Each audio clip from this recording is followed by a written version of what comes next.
सुप्रभात बच्चों, मैं सोनिया सिंह आज आपको व्याकरण के अंतर्गत काल इसका अध्ययन करवाऊंगी।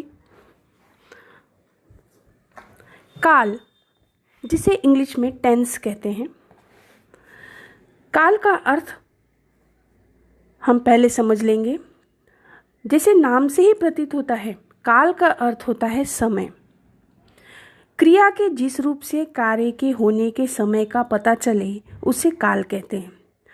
क्रिया जिस भी समय हो रही है, जो भी क्रिया हो रही है, जिस समय हो रही है, उस समय को हम क्या कहेंगे? काल कहेंगे। क्रिया के जिस रूप से, जिस भी रूप से कार्य पूरा हो रहा है और जिस समय पे हो रहा है, वहाँ पे वह क्या होगा? काल होगा।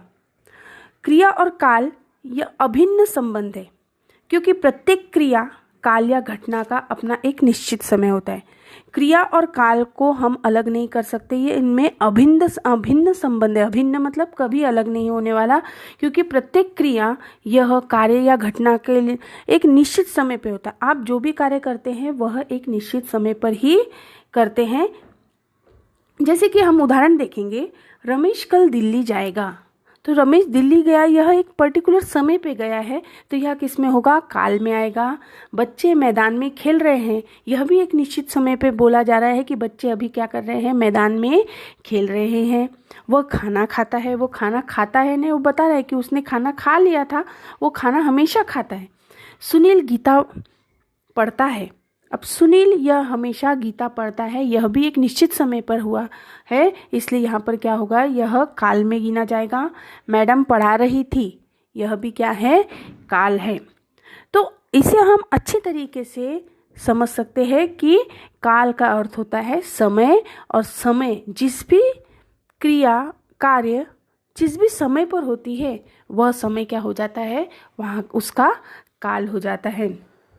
तो काल के मुख्यतः 3 प्रकार है: भूतकाल, वर्तमान काल, भविष्य काल।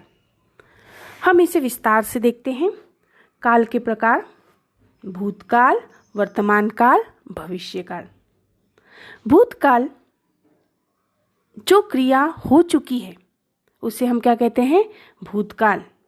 वर्तमान काल जो क्रिया चल रही है वह होगी वर्तमान काल। और भविष्य काल का अर्थ होता है जो क्रिया होने वाली है, आने वाला जो समय है वह क्या होगा? हमारा भविष्य काल होगा। तो हम पहले देखेंगे भूतकाल। तो भूतकाल के मुख्यतः 3 प्रकार होते हैं। पहला है सामान्य भूतकाल, जो क्रिया पर खत्म होता है। दूसरा है अपूर्ण भूतकाल, और तीसरा है पूर्ण भूतकाल। वर्तमान काल के भी 3 प्रकार है: सामान्य वर्तमान काल, अपूर्ण वर्तमान काल, पूर्ण वर्तमान काल। भविष्य काल का एक प्रकार है सामान्य भविष्य काल। तो इसे हम विस्तार से देखते हैं। भूतकाल के प्रकार। भूतकाल क्या होता है? भूतकाल का अर्थ होता है बीता हुआ समय। क्रिया के जिस रूप से बीते हुए समय का पता चले उसे भूतकाल कहते हैं। भूतकाल यानी जो हमारा समय बीत चुका है, चला गया है, वह हमारा भूतकाल होता है। और क्रिया जिस रूप में मैंने बीते समय में की गई थी वह किस में गिनी जाएगी? भूतकाल में गिनी जाएगी। इसे हम उदाहरण द्वारा समझ सकते हैं। रमेश पटना गया था। अब रमेश पटना गया था, यह क्रिया कैसी हो गई है, इसलिए यह क्या होगा? भूतकाल में जाएगी। नानी जी कहानी सुना रही थी, यह भी क्रिया कैसी है? हो गई है, इसलिए क्या है? यह भूतकाल है। रोहन ने गाना गाया, यह भी क्या है? भूतकाल में आएगा। तो इसका पहला जो प्रकार है सामान्य भूतकाल। जिस क्रिया के भूतकाल में क्रिया के सामान्य रूप से बीते समय में होने का संकेत मिले उसे सामान्य भूतकाल कहते हैं। अब सामान्य भूतकाल का अर्थ होता है कि जो क्रिया सामान्य रूप से बीते हुए समय में हो चुकी, उसका संकेत दे रही है कि यह क्रिया हो गई है, वह क्या होगी? सामान्य भूतकाल। और इसे देखो, इसमें आसानी से हम इसे पहचान सकते हैं कि जो वाक्य क्रिया पर खत्म होते हैं वे सब सामान्य भूतकाल के अंतर्गत आते हैं। अब क्रिया पर खत्म होते हैं का अर्थ है, क्रिया मतलब क्या? जैसे गाया, खाया, नाचा, सोया, मारा, गए, यह सब किस में आएंगे? क्रिया में आते हैं। अगर कोई भी वाक्य में अंत में अगर क्रिया होती है, क्रिया पर वह वाक्य खत्म होता है, समाप्त होता है, तो वह क्या हो जाएगा? सामान्य भूतकाल होगा। उसके पीछे कुछ नहीं, है नहीं, हूँ नहीं, था नहीं, था थी नहीं, यह सब कुछ नहीं होगा। सिर्फ क्या होगा? वो लास्ट का जो ये शब्द होगा वह क्रिया होगी। तो उसे उदाहरण द्वारा समझ लेते हैं। मैंने गाना गाया। अब यहाँ पर देखो, मैंने गाना गाया, लास्ट में क्या है? गाया। गाया यह क्या है? क्रिया है। शकुन की आंखें खुल गई, यहाँ पर भी यह जो वाक्य है वह किस पे खत्म हो रहा है? क्रिया पे खत्म हो रहा है। गई, गई मतलब जाना। श्री राम ने रावण को मारा, यह भी वाक्य किस पर खत्म हो रहा है?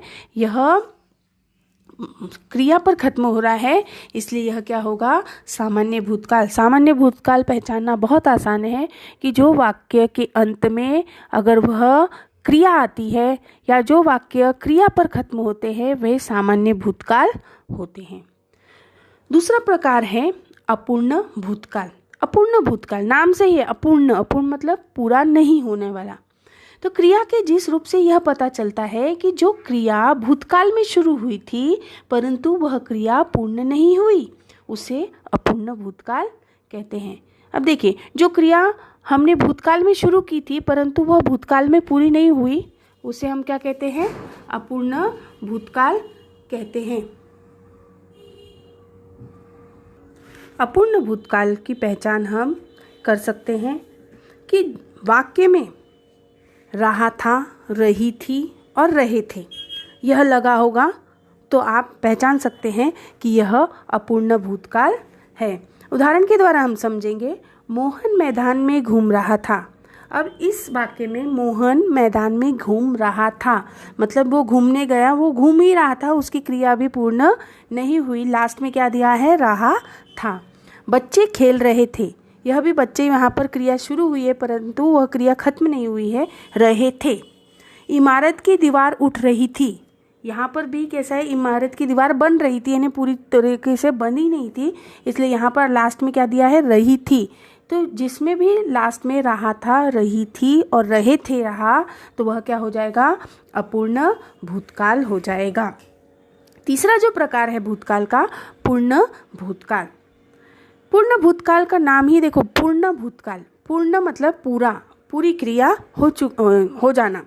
क्रिया के जिस रूप से यह पता चलता है कि कार्य निश्चित किए गए समय से पहले ही पूर्ण हो चुका है, अर्थात कार्य शुरू किया गया था और वह पूरा हो गया है, उसे पूर्ण भूतकाल कहते हैं।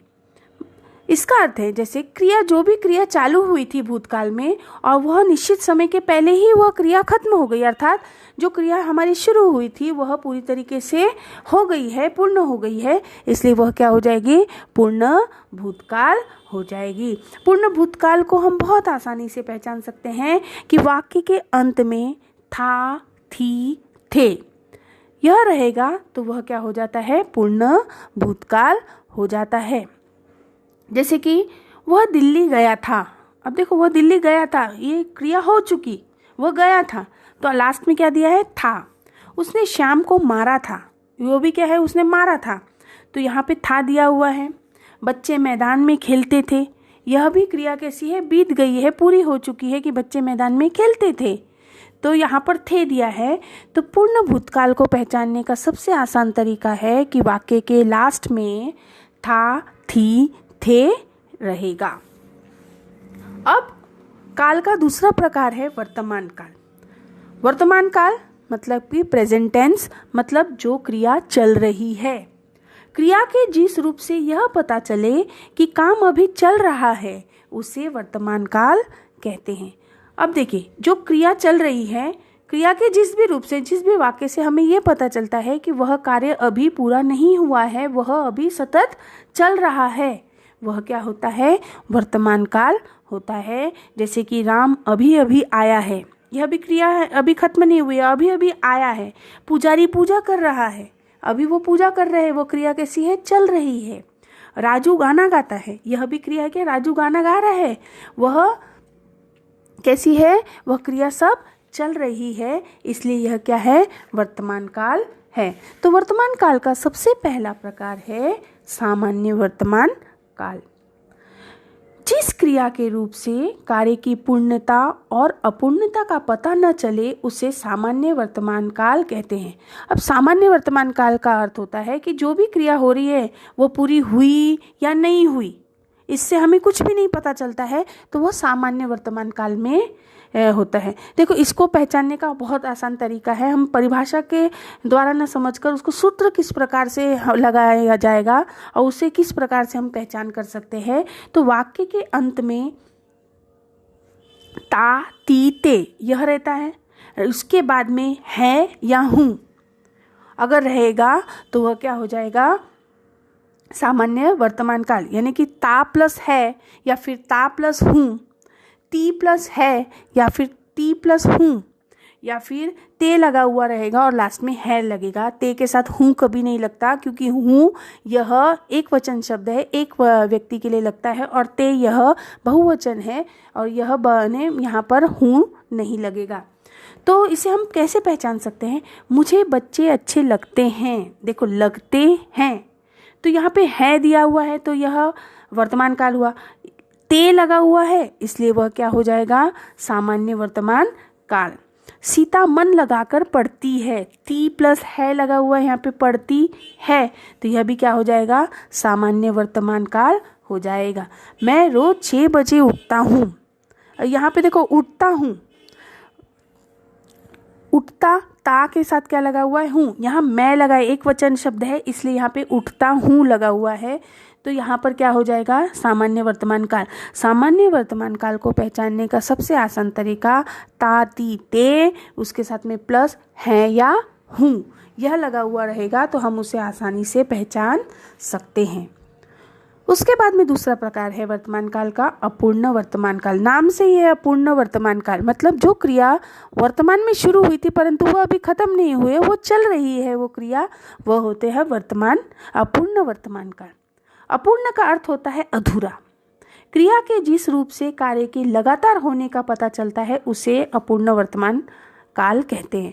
जो क्रिया चालू हुई है और वो सतत चलती जा रही है, चल रही है, वह क्रिया अभी खत्म नहीं हुई है, वो अभी कंटिन्यूसली चल रही है, वह होता है अपूर्ण वर्तमान काल। और इसे भी हम आसानी से पहचान सकते हैं कि वाक्य के अंत में अगर रहा है, रही है, रहे हैं यह लगा हुआ है, क्या रहेगा, रहा है, रही है और रहे हैं, अगर ये लगा रहता है तो वह क्या हो जाएगा, अपूर्ण वर्तमान काल। उदाहरण के द्वारा समझेंगे, श्याम गेंद खेल रहा है। अभी देखो, श्याम खेल रहा है, अब वो गेम खत्म नहीं हुआ है, खेल खत्म नहीं हुआ है, वो अभी चल ही रहा है, वह अभी पूरा नहीं हुआ है, इसलिए वह अपूर्ण वर्तमान काल में वह खेल खेल रहा है।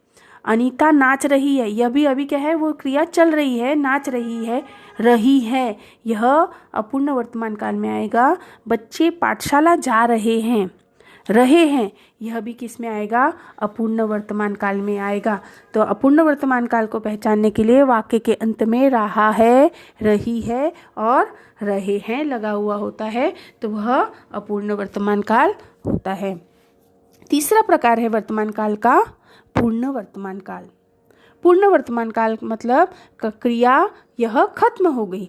क्रिया के जिस रूप से कार्य के अभी होने का पता चलता है उससे पूर्ण वर्तमान काल कहते हैं। मतलब कि जो क्रिया वर्तमान में शुरू हुई थी और वह अभी अभी पूरी हुई है, अभी अभी यानी ज़्यादा समय नहीं हुआ उसे पूरा होने के लिए, वहाँ पे क्या हो जाता है, पूर्ण वर्तमान काल हो जाता है। इसे पहचानने के लिए तरीका है सामान्य भूतकाल। आपको पता होगा सामान्य भूतकाल का अर्थ होता है कि जो वाक्य क्रिया पर खत्म होते हैं वह सामान्य भूतकाल होते हैं। अगर उसमें क्रिया जो लास्ट में क्रिया उसके साथ में है लगा दिया जाए तो वह क्या हो जाएगा, पूर्ण वर्तमान काल हो जाएगा। जैसे मैंने फल खाए हैं, खाए यह क्रिया है और उसके साथ है लगा हुआ है तो वह क्या हो जाएगा, पूर्ण वर्तमान काल।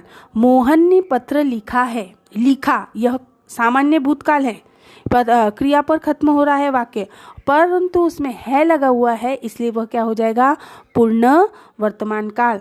कविता ने गाना गाया है, अब है लगा हुआ है तो हम बोलेंगे कि वह वर्तमान काल है, परंतु वर्तमान काल में उसके साथ में क्या लगा हुआ है, गाया, क्रिया लगी हुई है, सामान्य भूतकाल यानी क्रिया लगी हुई है, तो वह क्या हो जाएगा, है हो जाएगा। सामान्य भूतकाल प्लस है लगा हुआ है तो वह क्या हो जाएगा, पूर्ण वर्तमान काल हो जाएगा। तो पूर्ण वर्तमान काल को पहचानने का तरीका, सामान्य भूतकाल प्लस है, मतलब कि क्रिया और है ये दोनों प्लस कर देंगे तो वह क्या हो जाएगा, पूर्ण वर्तमान काल हो जाएगा। अब तीसरा प्रकार है काल का भविष्य काल।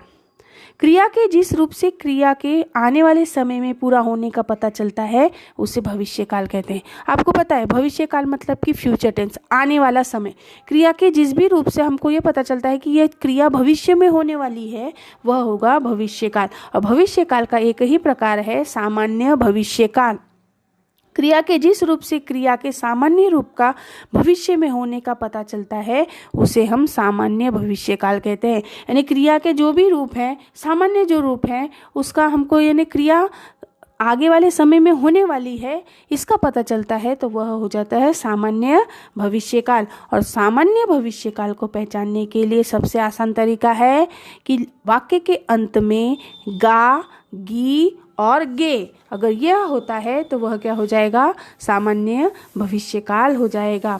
उदाहरण के तौर पे बच्चे मैदान में खेलेंगे, यानी अभी बच्चे मैदान में खेल नहीं रहे हैं, वो आने वाले समय में खेलेंगे, लास्ट में गे लगा हुआ है तो यह क्या हो जाएगा, सामान्य भविष्य काल। राम पत्र लिखेगा, लिखेगा लास्ट में गा है तो वह क्या हो जाएगा, सामान्य भविष्य काल। दीपाली रंगोली बनाएगी, यह भी क्या है, वह रंगोली बनाने वाली है, वो भविष्य काल में है गी। तो अगर जिस भी वाक्य के अंत में गा, गी और गे रहा तो वह क्या हो जाता है, सामान्य भविष्य काल हो जाता है। आशा करती हूँ बच्चों कि आप सभी को यह काल के प्रकार अच्छी तरीके से समझे होंगे। इस पर आधारित कुछ प्रश्न हैं जिसे मैं आपको गृह कार्य के रूप में दे रही हूँ। आपको यह गृह कार्य के प्रश्न ध्यान से देखने हैं और उसको परिवर्तन करना है। यहाँ पर दिया है निम्नलिखित वाक्य को सूचना के अनुसार काल में परिवर्तन कीजिए। आपको यह जो दिया हुआ है वो कौन से काल में पहले वो पहचानना है और फिर उसके बाद में वहाँ पर जो सूचना के आधार पर दिया हुआ है उसको आपको उसमें बदलना है। जैसे कि राजा ने चारों बेटियों को अपने पास बुलाया, तो यहाँ पर बुलाया लास्ट में क्या है, क्रिया पर खत्म हो रहा है तो वो क्या हो जाएगा, सामान्य भूतकाल हो जाएगा। और सामान्य भूतकाल को हमको किस में बदलना है, पूर्ण भूतकाल में उसका परिवर्तन करना है। इसी प्रकार से आपको यहाँ पर दिए हुआ गृह कार्य पूर्ण करना है। यहाँ पर काल के प्रकार समाप्त होते हैं। धन्यवाद।